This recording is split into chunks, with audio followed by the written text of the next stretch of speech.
दोस्तों नमस्कार, हम लोग लखनऊ से हैं। मेरा नाम नितेश दीक्षित और मैं अंकिता दीक्षित। मैं इस बिज़नेस को कर रहा हूं जब मैं बीकॉम फर्स्ट ईयर में पढ़ता था और मेरी उम्र सिर्फ 19 साल की थी और मैंने अपने पॉकेट मनी के लिए, अपने रोज़ के खर्चों के लिए इस बिज़नेस की शुरुआत कर दी थी। आप सोच रहे होंगे क्योंकि कुछ ऐसी सिचुएशंस थी और कुछ ऐसा परिस्थितियाँ थी जिसकी वजह से मैंने इस बिज़नेस को उस समय समझा जब शायद मैं सिर्फ और सिर्फ पढ़ाई के बारे में सोच रहा था।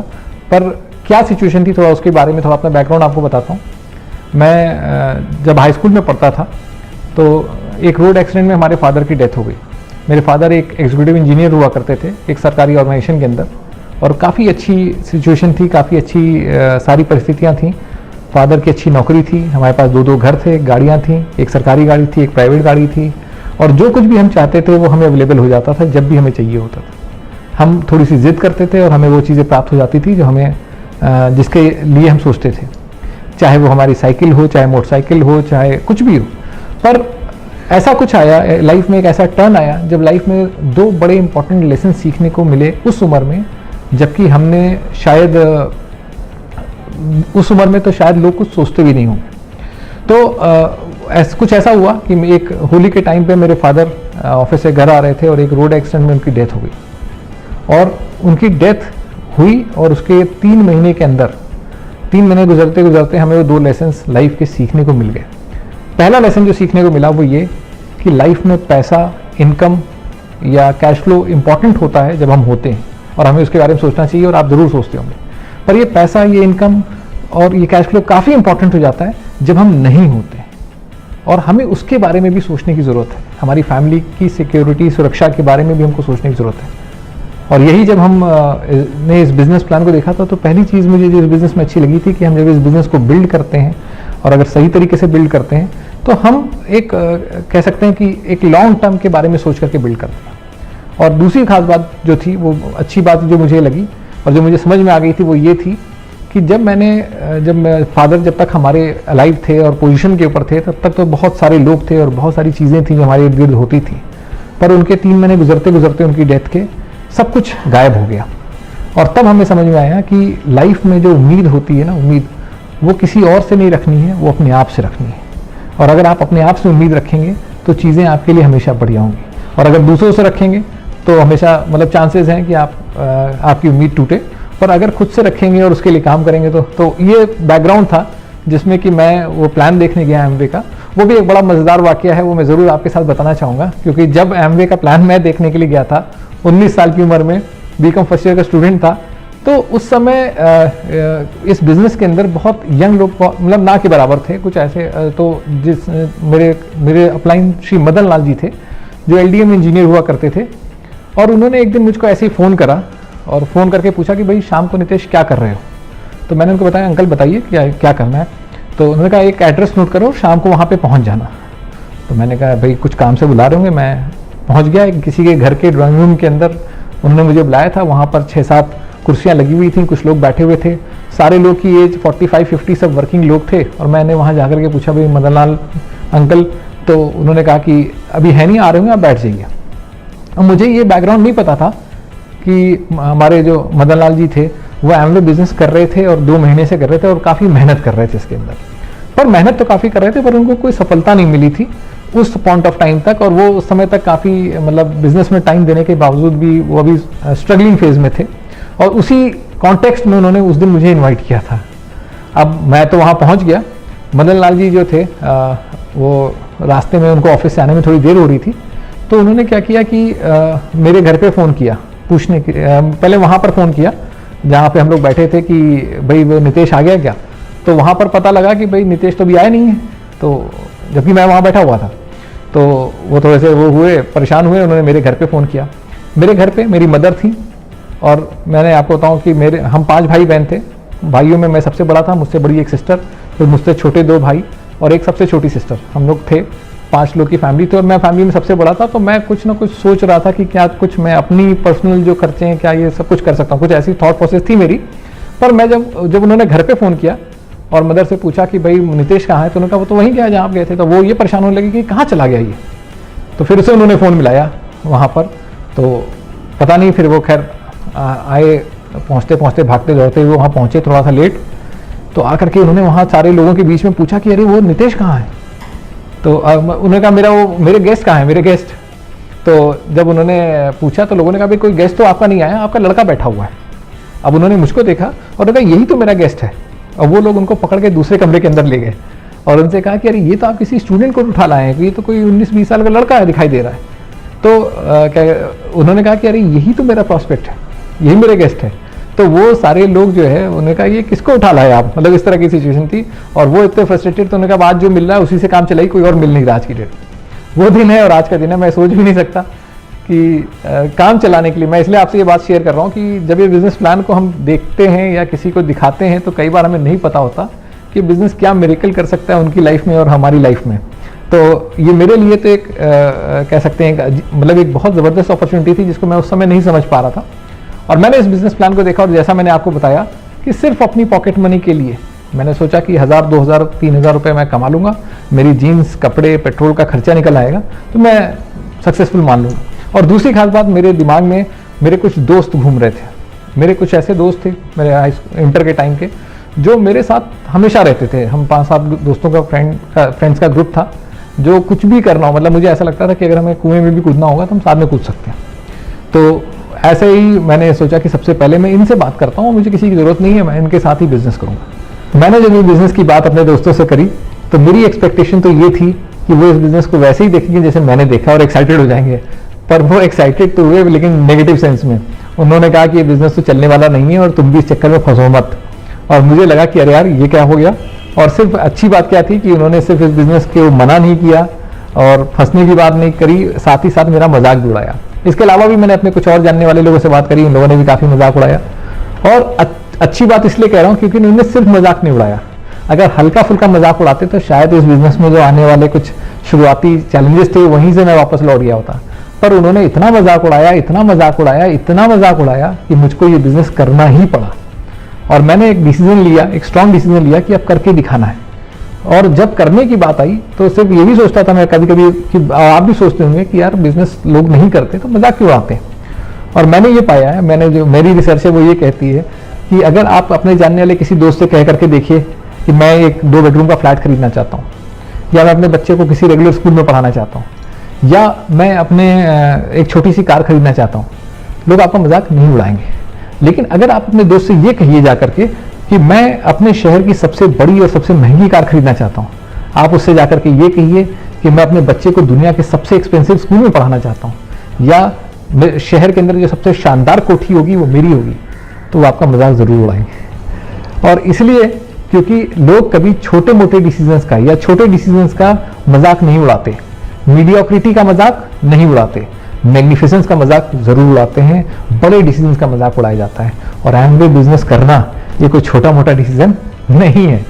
आपको लग सकता है जब हम इस बिजनेस को स्टार्ट करते हैं कोई स्टार्टिंग कैपिटल नहीं है, इतने सारे प्रोडक्ट्स हैं, इतना सारा सपोर्ट सिस्टम, सब कुछ लगता है कि हम कर सकते हैं। और हम एक कैजुअली भी कई बार स्टार्ट करते हैं और उस समय हमें नहीं महसूस होता कि क्या ये बिजनेस मेरी लाइफ को किस तरह से बदल भी सकता है। और पर मैं ये यकीन से कहता हूं कि अगर आप 2 से 5 साल इस बिजनेस को सही तरीके से करें, बिल्ड करें, और आप इस बिजनेस में जब आगे बढ़ेंगे तो आपको पीछे मुड़ करके जब आप देखेंगे तो आपकी लाइफ के कुछ बड़े सिग्निफिकेंट डिसीजंस में से एक होगा एमवे बिजनेस को स्टार्ट करना। और ये हमारे साथ भी हुआ। आज हमारी लाइफ क्या होती हम सोचना भी नहीं चाहते अगर हमने उस समय ये बिजनेस करने का डिसीजन नहीं लिया होता अपनी पढ़ाई के साथ में। अब थोड़ा सा सिचुएशन चेंज हुई, हमने कहा चलो दोस्तों से न सही फादर के फ्रेंड्स, हमारे नेबर्स, उनके साथ बात करते हैं। अब थोड़ा सिचुएशन आपको मेरी पता है ही है, मेरे फादर की सरकारी नौकरी में एक एक्सीडेंट में डेथ हुई थी। तो मुझको ये बोला, मेरे से एक्सपेक्टेशन जो थी उन लोगों की वो ये थी कि मैं उनकी जगह, उनकी मेरी नौकरी लग सकती है तो मैं अपनी पढ़ाई लिखाई करके उनकी नौकरी को ज्वाइन कर लूँ। तो मैं जब उनके पास जाता था उन लोगों से बिजनेस की बात करने के लिए, तो मैं उनके पास जाता था, उनके साथ बैठता था, उनको बताता था 5-7 मिनट 10 मिनट की एमवे बिजनेस क्या है और उनको क्यों करना चाहिए। और उसके बाद सिचुएशन ये रहती थी कि उसके बाद आधा घंटा, 1 घंटा, 1.5 घंटा, 2 घंटा, 2.5-3 घंटे भी कई बार वो मुझको ये बताते थे कि मुझको ये बिजनेस क्यों नहीं करना चाहिए। और ये समझाते थे कि बेटा नौकरी तुम्हारी रखी हुई है, घर में सबसे बड़े लड़के हो, पढ़ाई के ऊपर फोकस करो, कहीं तुमने कुछ गलत कर दिया तो क्या होगा। और जब ये सब बातें समझाते थे तो ऑब्वियसली वो मेरे वेल विशर्स थे, वो उस अपनी जगह पे अपनी इंफॉर्मेशन के हिसाब से सही समझ रहे थे जो भी था। तो मैं भी थोड़ा सा कंफ्यूज होता था और मैं वापस जाता था मदन लाल जी के पास। और मदन लाल जी से कहता था कि अंकल ये बताइए कैसे क्या होगा, ये तो मुझे ऐसी ऐसी बात है और इस तरह की सिचुएशन आती है। तो अंकल मुझे समझाते थे मदन लाल जी कि बेटा देखो ऐसा है कि मैं भी इंजीनियर हूँ और मैं इंजीनियर होने के बाद इस बिजनेस को कर रहा हूँ, तो ऑब्वियस सी बात है कि कल को तुम भी इंजीनियर भी बन जाओ, मैं मना नहीं कर रहा, पर उसके बावजूद भी हो सकता है तुम्हें इस बिजनेस को देखने की जरूरत पड़े, और तो क्यों नहीं आज से कर सकते। और मुझे भी लगता था यार बात सही है। तो फिर जब बात करता था फिर एक चैलेंज और आता था। मेरे मदन लाल जी का कहना था कि नितेश तुम्हारा पोस्चर बहुत वीक है, तुम बड़े मतलब जब जाते हो और एमबीए की बात करते हो लोगों से तो ऐसा लगता है तुम उनसे कुछ मांग रहे हो। तो मैं कहता सर ये बताइए अगर एक बीकॉम फर्स्ट ईयर का स्टूडेंट किसी सीए के सामने बैठ करके बात करेगा तो मांगता वही तो लगेगा। कहते नहीं थोड़ा सा अपने पोस्चर पे वर्क करो। तो मैंने कहा यार पोस्चर कैसे क्या कर सकता हूं मैं। तो अब लेकिन करते करते मैं आपको ये बात यकीन से बताता हूं कि अगर आपने कोई डिसीजन ले लिया और आप उस डिसीजन के लिए प्रयास कर रहे हैं, लगातार प्रयास कर रहे हैं, पूरी मेहनत कर रहे हैं, शिद्दत से लगे हुए हैं, तो ऊपर वाला भी आपके लिए रास्ते और दरवाजे खोल देता है। ऐसा ही कुछ हमारे साथ हुआ। मैं एक दिन बैठा हुआ था, मेरे दिमाग में एक ख्याल आया कि क्यों ना इस बिजनेस को मैं वहां लेकर के चलूं जहां से बिजनेस मुझे मिला है। और बिजनेस मुझे कहां से मिला था? मिस्टर मदन लाल से। मदन लाल जी को मैं कैसे जानता था? जब मेरे फादर की डेथ हुई तो मैंने आपको बताया हमारे पास 2 घर थे, बड़े बड़े घर थे, और फादर की पेंशन का कोई सिस्टम नहीं था। तो उस समय हम लोगों ने अपनी जो इनकम है उसको सपोर्ट करने के लिए हमारा जो बड़ा सा घर था उसके टुकड़े किए और उसमें लोगों को किराए पर रखना शुरू कर दिया। तो मदन लाल जी से हमारा परिचय ऐसे हुआ था कि वो लखनऊ जब आए थे तो उन्होंने हमारे घर पे ही एज ए टेनेंट रहना शुरू किया था। फिर बाद में वो अपने घर पे चले गए, अपना खुद के घर में, और बिजनेस की रिलेशनशिप अच्छी थी तो इसलिए बिजनेस लेकर के वापस हमारे पास आए। तो मैंने कहा जब आया किराएदार से है तो क्यों ना ले चले इस बिजनेस को किराएदारों के बीच में। और दूसरी एक एंगल और भी समझ में आ रहा था, वो ये था पोस्चर वाला। आपको पता है बिजनेस को कैसे स्टार्ट कर सकते हैं? मैंने उन्हें बताया, बिजनेस स्टार्टिंग प्रोसीजर समझाया और उन्होंने बिजनेस स्टार्ट कर दिया। मैं तो थोड़ी देर एक और में चला गया, मैं सोच रहा था कि क्या इन्होंने वाकई में बिजनेस स्टार्ट कर दिया है और क्या ये सच है? क्या एक गोरखपुर शहर के बहुत सक्सेसफुल डॉक्टर ने इस बिजनेस के अंदर एंट्री ले ली है, और वो भी मेरे प्लान दिखाने से। और मैं जब ये चीज मुझे रियलाइज हुई कि ये सच है, ऐसा हो चुका है, तो मुझे समझ में आया कि यार अगर ये बिजनेस प्लान दिखा करके मैं गोरखपुर शहर के एक सक्सेसफुल डॉक्टर को इस बिजनेस के अंदर ला सकता हूं, तब तो मैं दुनिया में किसी को भी इस बिजनेस के अंदर ला सकता हूं। और तब मुझे समझ में आया, मेरे कह सकते हैं ज्ञान चक्षु खुल गए। मुझे लगा कि यार ये बिजनेस मैं किसी को भी दिखा सकता हूं और किसी को भी बिजनेस में ला सकता हूं, और ये मेरे स्टूडेंट होने से या कि अगले के डॉक्टर होने से फर्क नहीं पड़ेगा। जो कोई लाइफ में अपनी कुछ खोज रहा होगा और उसको ये बिजनेस प्लान क्लिक करेगा, वो किसी के दिखाने से नहीं, इस प्लान को देख करके क्लिक करेगा। तो मुझे इस प्लान की पावर समझ में आ गई और मुझे ये समझ में आ गया कि ये प्लान मेरे थ्रू भी हो सकता है। और उस दिन मेरे बिजनेस की कलम मेरे हाथ में आ गई और मेरे लिए तो बहुत अच्छा रहा, क्योंकि मैं स्टूडेंट था, मेरे पास टाइम था। उस टाइम को फिर मैंने लगा दिया प्लान दिखाने में। जहां महीने में 2-4 प्लान होते थे, वहां दिन में मैं साइकिल के ऊपर, रिक्शे के ऊपर, स्कूटर के ऊपर, बस के ऊपर प्लान दिखाने लगा। और इतने सारे प्लान दिखाने लगा तो जब नंबर ऑफ प्लान्स बढ़ गए तो क्या हुआ, ऑटोमेटिक नंबर ऑफ प्लान्स बढ़ गए तो नंबर ऑफ स्पॉन्सरिंग बढ़ गई। जब लोग बिजनेस के अंदर आने लगे तो ऑब्वियसली मैं थोड़ा बिजनेस के अंदर लेवल चेंज होने लगा। और मैं इस बिजनेस के अंदर जब 12-15% लेवल पे पहुंचा और मेरे पास उस समय 5-7 हज़ार रुपए की चेक आने लगी, मेरे अपलाइन मुझे मीटिंग में रिकॉग्नाइज करने लगे, खड़े होकर के जो वो प्लान दिखाते थे। और प्लान दिखाने के बाद वो मुझे खोजते थे, दिखाते थे लेवल से ये 3% से 21% तक के, और फिर 15% के लेवल पे 11,000 रुपए की जब चेक आई थी तो मेरे अपलाइन ने कहा कि खड़ा नितेश कहाँ हो? मैं खड़ा हो गया। उन्होंने कहा देखिए ये लड़के को देखिए, 21 साल की उम्र थी उस समय, और उन्होंने कहा कि 21 साल में ये लड़का इस लेवल पे आ गया है। 15% लोग मुझे देखते थे, कहते यार ये कर सकता है, इससे अच्छा तुम कर ही ले जाएंगे। और इससे क्या हुआ, लेकिन मेरी थोड़ी सी एडिफिकेशन भी होने लगी टीम के अंदर, और लोग मेरी टीम के लोग मेरी बात सुनने लगे। 14 महीने के बाद इस बिजनेस के अंदर मैं सिल्वर क्वालिफाई कर गया। बीकॉम सेकेंड ईयर के अंदर ही मैं इस बिजनेस में प्लैटिनम क्वालिफाई कर गया। अपनी पहली यात्रा फ्लाइट से इस बिजनेस के माध्यम से मुझे मिली। पहला 5 स्टार स्टे ताज पैलेस होटल न्यू दिल्ली के अंदर मुझे रहने का मौका मिला। और उसके बाद पहली विदेश यात्रा, जब मैं इस बिजनेस में बीकॉम फाइनल ईयर में था तो तब मैं इस बिजनेस के अंदर एमरल्ड बना। बीकॉम फाइनल ईयर खत्म होते होते फाउंडर्स एमरल्ड बना, और उसके साथ में पहली विदेश यात्रा बीकॉम फाइनल ईयर से हमारी स्टार्ट हुई। पहली कार मैंने अपनी बीकॉम सेकेंड ईयर में खरीद ली थी, और इस तरह की बहुत सारी अमेजिंग चीज़ें हमारी लाइफ में होने लगी। बहुत सारे फर्स्ट मेरे भाई बहनों की पढ़ाई के अंदर इस बिजनेस से मुझे बहुत सपोर्ट मिला, अपनी लाइफ को स्टेबल करने में बहुत सपोर्ट मिला। और उसके बाद मैंने अपना MBA करा और MBA के बाद हमने इस बिजनेस को और बढ़िया तरीके से करना स्टार्ट किया। और जिस साल हमने MBA कंप्लीट किया उसी साल हम इस बिजनेस के अंदर डायमंड क्वालिफिकेशन कंप्लीट करी। और खास बात उस समय मेरी उम्र 27 साल की थी और 27 ईयर्स के एज में जब हमने इस बिजनेस में डायमंड लेवल क्वालिफाई किया, मैं आपको बता नहीं सकता कि कितना अमेजिंग था वो। और उसके साथ में एक और अच्छी बात जो ज़बरदस्त बात रही वो ये रही कि हमारी लाइफ में उसके बाद सबसे बड़ी डिग्री हमने ली, शादी करी और हमारी लाइफ में अंकिता आई। अंकिता के आने के बाद हमारा बिजनेस और ज़बरदस्त हो गया। और अंकिता के आने के बाद एक क्वेश्चन का जवाब भी मिला और वो क्वेश्चन कुछ ऐसा है कि बहुत सारे लोग इस बिजनेस में हमसे हमेशा ये पूछते थे और आपसे भी पूछते होंगे कि क्या इस बिजनेस का कोई शॉर्टकट है, कोई ऐसा रास्ता बताओ कि जल्दी से जल्दी कैसे इसको कर सकते हैं। तो मैं उनसे यही कहता था कि यार मुझे खुद 7-8 साल लगे इस बिजनेस के अंदर डायमंड क्वालिफाई करने में, शॉर्टकट कैसे क्या बताऊं। पर वो लोग जल्दी से जल्दी जाने के हमेशा पूछते थे। तो मैं इन्वाइट करना चाहूंगा, मैं आपके बीच में लाना चाहूंगा, मैं चाहूंगा अंकिता कुछ बात करें और फिर मैं आपसे वापस आके बात करता हूँ। अंकिता। नमस्कार, मेरा नाम अंकिता दीक्षित है और मेरी इस बिज़नेस की जर्नी की शुरुआत तब से हुई when I got married to Nitesh. और उसके बाद फिर नितेश के साथ मेरी शादी के बाद जब मैं इनके घर आई तो पहला थर्सडे पड़ा था और नितेश ने मुझसे कहा कि आज शाम को 6 बजे हमारी बिजनेस मीटिंग है तो तुम रेडी रहना 5:30 तक। अब मुझे तैयार होने का बचपन से बड़ा शौक था तो मैंने शाम को 5:30 पे जाना था और मैंने 2 बजे से तैयार होना स्टार्ट कर दिया क्योंकि मैं बहुत एक्साइटेड थी कि कुछ गेट टुगेदर टाइप्स होगा, लोग मिलेंगे, कुछ ऐसा वैसा। तो नितेश जब आए 5:30 पे और बोले कि आप रेडी, मैंने कहा हाँ हम लोग रेडी हैं। उसके बाद हम जब कार निकाली नितेश ने और हम कार में बैठे और हम जब वेन्यू के लिए जा रहे थे तो रास्ते में नितेश ने मुझसे कहा कि अरे हाँ मैं एक चीज़ बताना तो भूल गया, वहाँ मीटिंग में तुम्हें कुछ अपने बारे में अपना इंट्रोडक्शन देना पड़ेगा और कुछ 2-4 पॉइंट बिजनेस के बारे में। मुझे लगा मैंने कुछ गलत सुना। मैंने कहा क्या? बोले कि वहाँ पे कुछ स्टेज पे जाके माइक पे तुम्हें कुछ अपने बारे में बोलना होगा, अपना इंट्रोडक्शन देना पड़ेगा और कुछ तुम्हें बिजनेस के बारे में। तो जनवरी की ठंड थी और मैं पसीने पसीने हो गई। मैं इतनी ज़्यादा नर्वस हो गई, वो होता है ना बटरफ्लाई बनना, जैसे बटरफ्लाई बन रही थी और मैं इतना ज़्यादा डर रही थी कि कैसे होगा, स्टेज पे जाके बोलना होगा।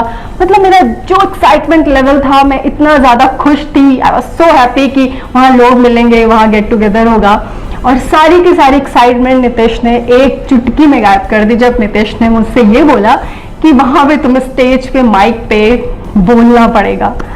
और वो मोमेंट था, मैंने नितेश को बोला, मैंने कहा कि अब तुम्हें पता नहीं है, I am a very good cook, मैं बहुत अच्छा खाना बनाती हूँ, तुम ना मुझे घर पे छोड़ के आओ और मीटिंग के चक्कर में कहाँ तुम मुझे लेकर जाओगे, कहाँ तुम पड़े हो, और जब तक तुम मीटिंग से आओगे मैं बहुत अच्छा खाना बना के रखूंगी। नितेश ने कहा नहीं, मीटिंग में तो तुम्हें चलना ही पड़ेगा। अब मैं बिल्कुल बता नहीं सकती हूँ, मुझे लग रहा था हे भगवान कुछ कर दो, आंधी आ जाए, तूफान आ जाए, भूकंप आ जाए, लेकिन ये गाड़ी वेन्यू तक नहीं पहुंचनी चाहिए क्योंकि मैं इतनी डरती थी। मैं इतना ज़्यादा, अगर मेरी फैमिली में कोई 2-4 लोग आते थे तो मैं अपने रूम से बाहर नहीं निकलती थी। मैं बहुत ही इंट्रोवर्ट टाइप की थी और वहाँ पे स्टेज पे और माइक पे जब बोलना होगा तो मैं क्या बोल सकती थी। तो रास्ते भर ही मनाती हुई मैं गई कि कुछ हो जाए और कुछ भी नहीं हुआ और हमारी गाड़ी सही सलामत वेन्यू तक पहुंच गई। अच्छा, उस दिन नॉर्मली जितने लोग आते थे उससे डबल लोग आए थे। क्यों आए थे? एक डायमंड लेडी को सुनने। किसे सुनने? जिसे बोलना ही नहीं आता था।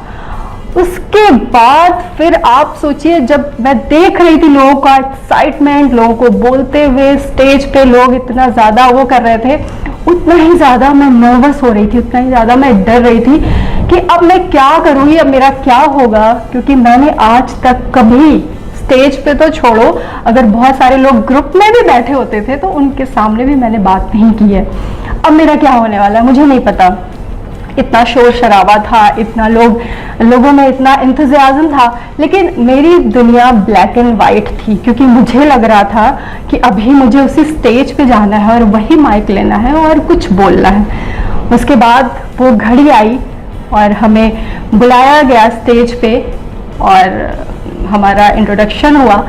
उसके बाद जब मैंने माइक लिया तो आई वॉज शिवरिंग, मैं कांप रही थी और मैं लोगों से आई कांटेक्ट नहीं कर पा रही थी, मैं इतना डरी हुई थी।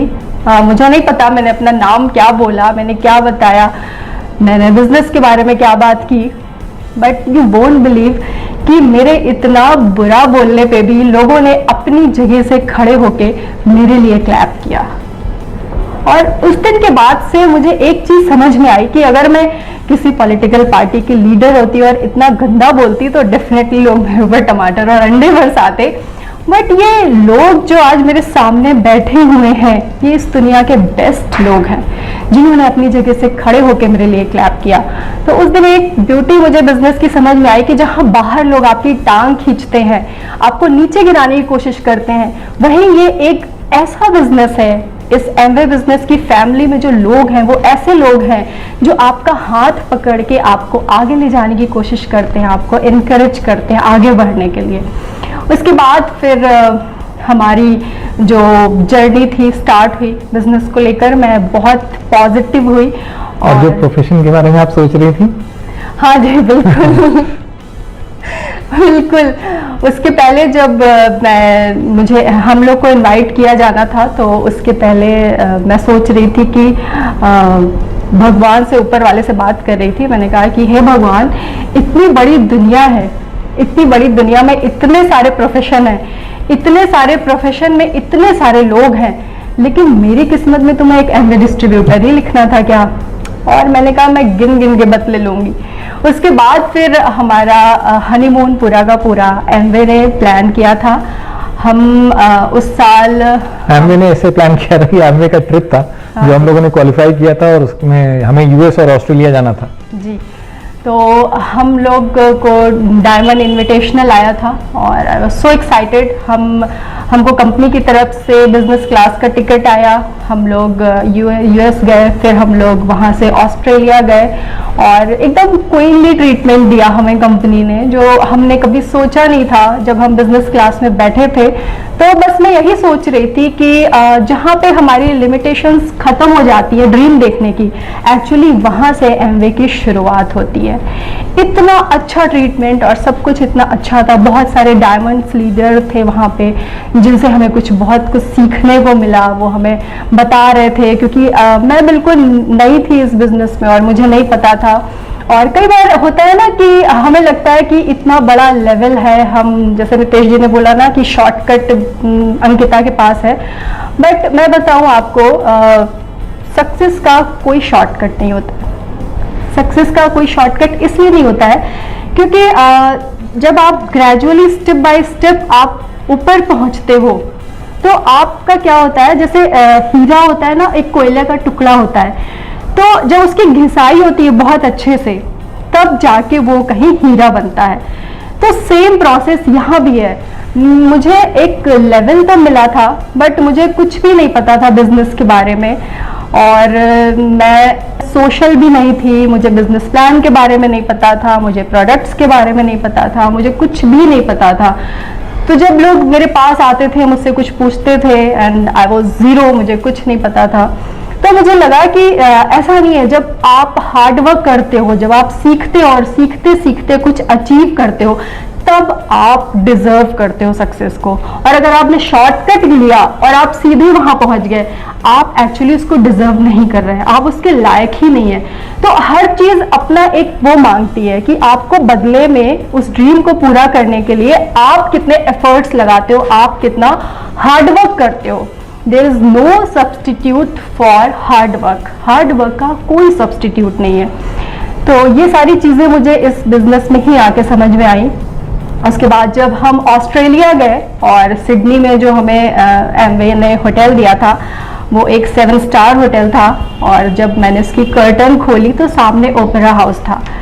एक ऐसा ड्रीम पूरा हुआ था मेरा जो शायद मैंने कभी लाइफ में सोचा नहीं था। मैंने सिर्फ बुक्स में पढ़ा था ओपेरा हाउस के बारे में, और मैं सोच भी नहीं सकती कि एक दिन ऐसा आएगा कि मैं अपना रूम का कर्टन खोलूंगी और सामने ओपेरा हाउस होगा।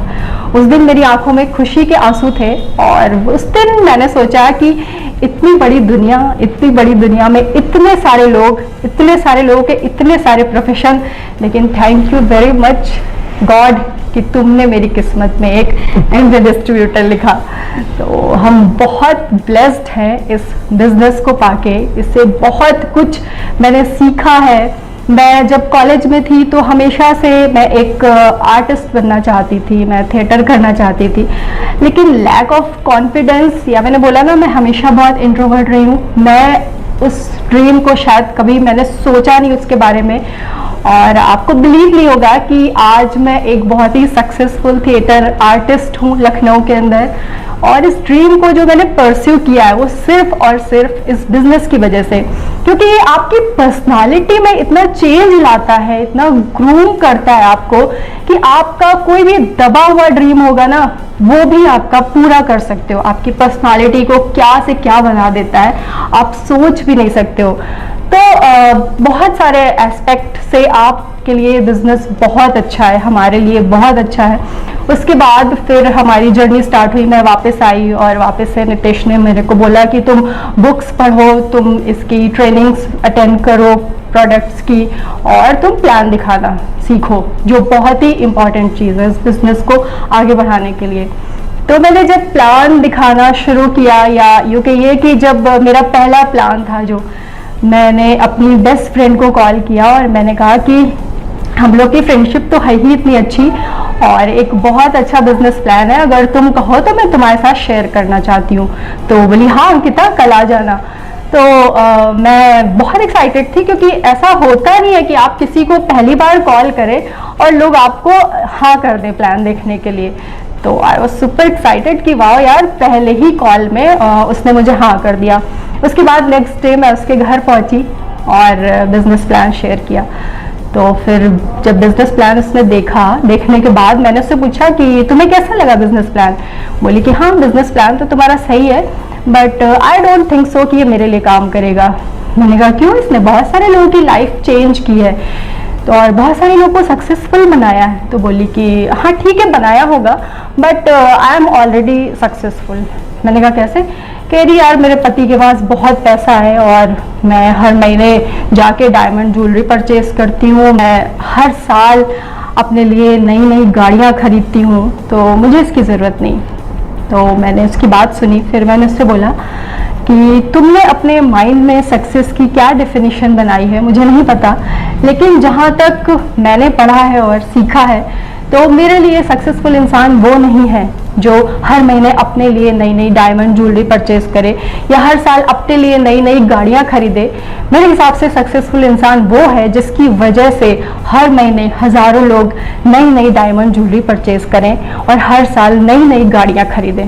इतना कह के मैं वापस चली आई। उसके बाद आप बिलीव नहीं करोगे, नेक्स्ट डे उसका कॉल आया और उसने कहा कि अंकिता मैं तेरे साथ बिजनेस स्टार्ट करना चाहती हूँ। तो जब आप बहुत ही सच्चाई के साथ, बहुत ही इनोसेंसी के साथ इस बिजनेस प्लान को दिखाते हैं तो ऐसा नहीं है, लोगों को अपील भी करता है, लोग आते हैं, लोग ग्रेजुअली आपसे जुड़ते हैं अगर आपका सच्चाई और ईमानदारी है बिजनेस प्लान को शेयर करने में। तो मेरा ज़्यादा से ज़्यादा लोगों से यही रिक्वेस्ट रहेगा कि बहुत जल्दी जो अभी भी बिजनेस में आए हैं, सबसे पहले जो अगर जैसे नितेश जी ने भी बोला कि अगर आपको बिजनेस की बागडोर अपने हाथों में लेनी है तो सबसे पहले आप बिजनेस प्लान करना शो करिए। आप उसमें मत सोचिए कि मैं बहुत परफेक्ट हो जाऊं। आपको अगर वो कॉन्सेप्ट क्लियर है, आपको कैलकुलेशन पता है, तो आप जैसा भी प्लान दिखाते हैं बट आप दिखाइए। जब आप दिखाएंगे, दिखाते दिखाते ही आप परफेक्ट बनेंगे। आप ये मत सोचिए कि मैं परफेक्ट बन जाऊं फिर मैं स्टार्ट करूं। जब आप स्टार्ट करोगे, जब आप नॉलेज लोगे, फिर स्टार्ट करते दिखाते दिखाते परफेक्शन आपके अंदर खुद ही आएगा। तो ये सारी कुछ चीज़ें हैं जो मैंने की, और करते करते मैं एक चीज़ और शेयर करना चाहूँगी। जब मैं अभी अंटालिया के ट्रिप पे गई, और अंटालिया का ट्रिप तो मेरी लाइफ का सबसे बेस्ट ट्रिप था जो एमवे ने हमें दिया। वैसे तो मैं आपको बताऊं, एक चीज जो हमेशा हम लोग को लगती है वो ये है कि जब हम किसी ट्रिप पे जाते हैं, किसी भी ट्रिप पे जाते हैं, तो हमें लगता है वाह ये एमवे का अब तक का बेस्ट ट्रिप है, और उसके बाद जो नेक्स्ट ट्रिप होता है वो उससे भी बेस्ट होता है। हमें लगता है कि इससे भी बेस्ट कुछ और हो सकता है क्या। वैसे ही फिर से एमवे कुछ ऐसा करती है कि हमें लगता है वाह यार ये तो पुराने वाले से और ज्यादा बेस्ट है। मतलब वही मैंने बोला कि how can you go beyond your limitations, ये हमने एमवे से ही सीखा है।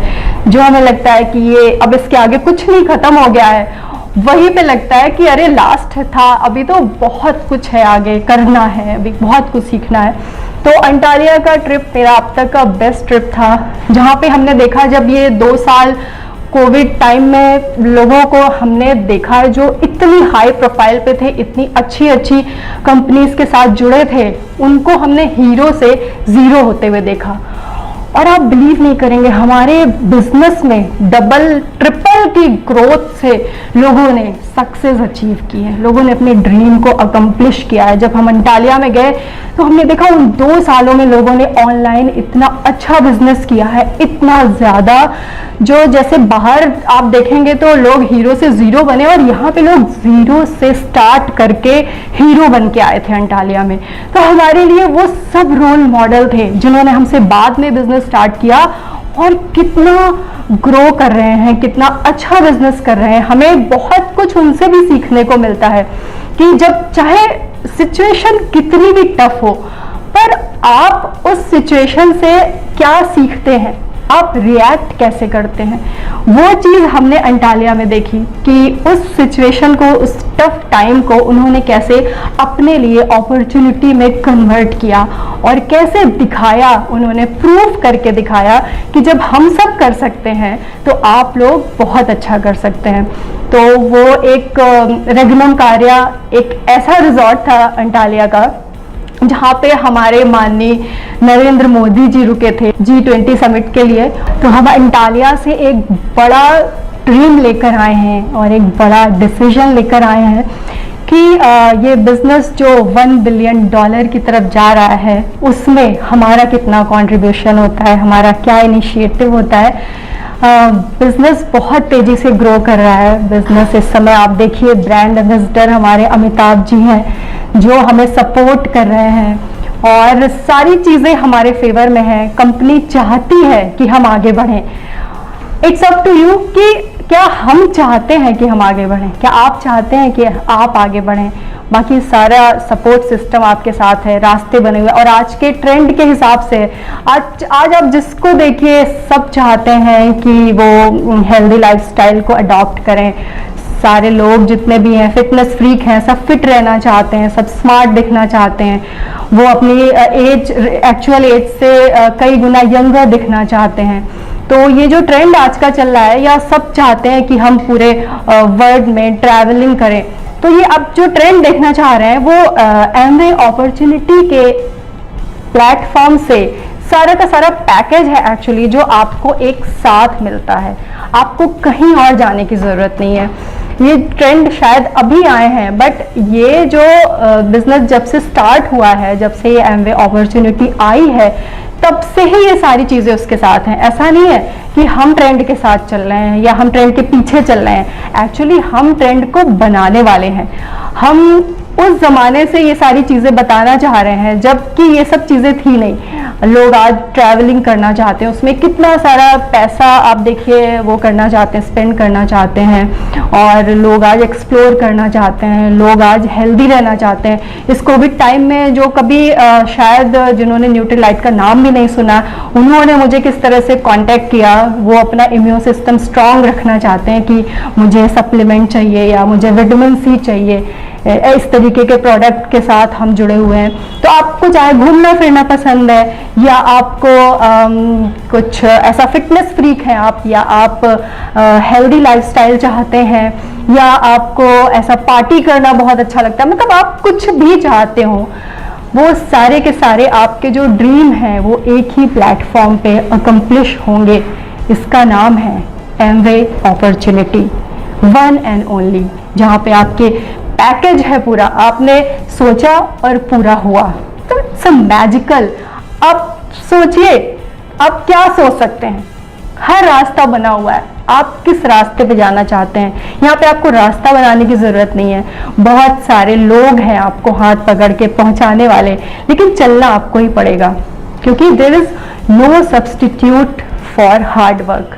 अगर आप हार्ड वर्क करने के लिए तैयार हैं और अगर आप चाहते हैं कि मैं कुछ ऐसा करूं जो अब तक मेरी फैमिली में किसी ने नहीं किया, तो ये बिजनेस आपके लिए। Thank you so much. Thank you Ankita. और वाकई में मैं चलते चलते दो बातें आपसे कहना चाहूँगा। पहली बात तो आपको एक इंसिडेंट शेयर करना चाहता हूँ कि जब मैंने इस बिज़नेस को कर रहा था मैं, तो मुझे ऐसा लग रहा था मैं लाइफ में कुछ चीज़ें मिस कर रहा हूँ। जैसे मैं एक वाकया बताता हूँ आपको कि एक दिन मेरे फ्रेंड का फ़ोन आया और वो टाइम था, ये दिवाली दशहरे का टाइम था और उस समय लखनऊ में बहुत सारी फेट्स लगती हैं, घूमने फिरने का प्रोग्राम बना रहे थे हमारे फ्रेंड्स। तो उन्होंने मुझे कॉल किया और कहा कि नितेश आज शाम को हम सब घूमने जा रहे हैं, चलोगे? मैंने कहा यार क्यों नहीं चलेंगे, और मैं बहुत एक्साइटेड था। जैसे ही उसका फ़ोन रखा, मेरे अपलाइन मदन लाल जी का फ़ोन आया। उन्होंने फ़ोन की, कहा कि नितेश याद है शाम को क्या? मैंने कहा क्या है? कह रहे आज शाम को मीटिंग है, तो मीटिंग में आ रहे हो ना? तो मैंने कहा यार, मैंने कहा अंकल मैं जरा आज प्रोग्राम बन गया घूमने का। उन्होंने कहा नहीं देखो ऐसा बिजनेस है, सब चीज़ें हैं। तो मुझे उन्होंने समझाया, तो मैंने कहा यार जाने के तो थी, पर मैंने एक रास्ता निकाला। उस दिन मुझे एक सिंह साहब को, उन्होंने कहा कि एक सिंह साहब को मीटिंग में बुलाना था। तो मैं कहा कि वो भी आ रहे हैं तो तुमको तो आना चाहिए। तो मैंने कहा कि यार अगर सिंह साहब आ रहे हैं तो मैं आऊँगा। तो मैंने सिंह साहब को फ़ोन मिलाया, मैंने कहा सिंह साहब आज मीटिंग में आएंगे शाम को? कह रहे हाँ हाँ बिल्कुल आऊँगा। तो मैंने कहा यार अब तो मुझे जाना पड़ेगा। मैंने अपने दोस्तों को फ़ोन करके मना किया, मैं नहीं आ पाऊँगा। वो सब अरे तुम बहुत मिस करोगे, ये करोगे। मैंने कहा यार क्या कर सकते हैं। खैर मैं शाम को मीटिंग में गया और मीटिंग में हमारे अपलाइन मदन लाल जी तो मिले, मैं बैठा वहाँ पे, पर वो सिंह साहब नहीं आए। अब मैंने पूरी मीटिंग अटेंड करने के बाद मैं सोचता रहा कि यार कहाँ रह गए। लौटते ही घर पे सबसे पहले सिंह साहब को फ़ोन मिलाया, कह रहे आप कहाँ रह गए? मीटिंग में मैं आपका वेट कर रहा था। तो उन्होंने बोला कि अरे आज हमारी फैमिली के साथ वो फेट में घूमने का प्रोग्राम बन गया था। तो मैं तो बड़ा निराश हुआ। मैंने कहा यार मेरे दोस्त फेट में घूम रहे थे, सिंह साहब अपनी फैमिली के साथ फेट में घूम रहे थे, नहीं मैं मीटिंग में बैठा हुआ था। तो मैंने तो शायद कुछ बहुत बड़ा मिस किया। पर फिर क्या कह सकते हैं, मतलब उस समय मुझे लगा कि मैंने मिस किया। पर नेक्स्ट ईयर क्या हुआ, नेक्स्ट ईयर लखनऊ के अंदर फिर से दिवाली दशहरे के टाइम पे फिर वही फेट लगी। मेरे सारे फ्रेंड्स फिर से फेट में घूमने के लिए गए। सिंह साहब का नहीं पता, शायद वो भी गए हों। पर मैं अगले साल भी नहीं जा पाया, क्योंकि अगले साल मुझे कंपनी की तरफ से मेरी पहली ALS बैंकॉक के लिए बैंकॉक का टिकट आ गया था। तो पहले साल तो मुझे ऐसा लगा कि मैंने मिस किया, लेकिन बाद में मेरे फ्रेंड्स को लगा कि शायद उन्होंने कुछ मिस किया।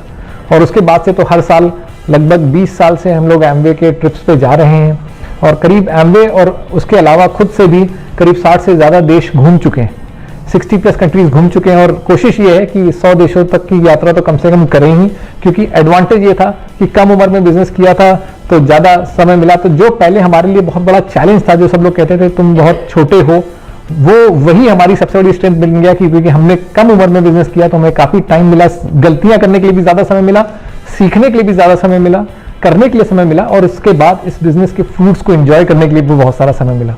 और लास्ट में आपको सिर्फ एक बात बताना चाहूँगा, मैंने जिनके बारे में आपको बताया, mister Madan Lal LDM engineer, इस बिजनेस में वो और उनकी वाइफ मिसेस स्नेहलता, उन लोगों ने हमारे बिजनेस में हेल्प करी, काफ़ी समझाया सिखाया। शुरुआत में मैंने आपको शेयर किया ही, पर एक दुर्भाग्यपूर्ण घटना ये रही कि 2 साल इस बिजनेस को करने के दौरान एक रोड एक्सीडेंट में मदन लाल जी की डेथ हो गई। मैं आपसे सिर्फ ये बताना चाहता हूँ कि आज सालों के बाद मैं उनकी फैमिली का नहीं हूँ, लेकिन मेरी कहानी में आपको बार बार उनकी कहानी और उनका नाम सुनने को मिलेगा।